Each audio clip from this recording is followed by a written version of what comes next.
It was an intense week. Let's see what made the Intense 5.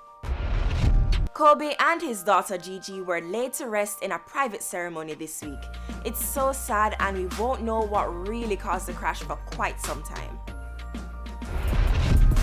Jussie Smollett is back in the news. This time, he's being indicted before a grand jury on 6 counts of making false reports that he was a victim of a hate crime. Oh boy.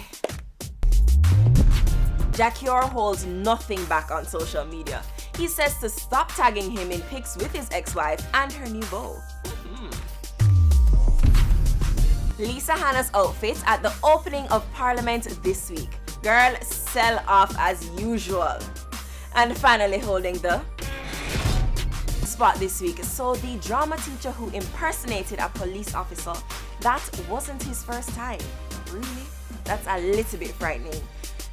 Whew. That's it for the Intense 5 this week. Remember to follow us on IG at TVJ Intense.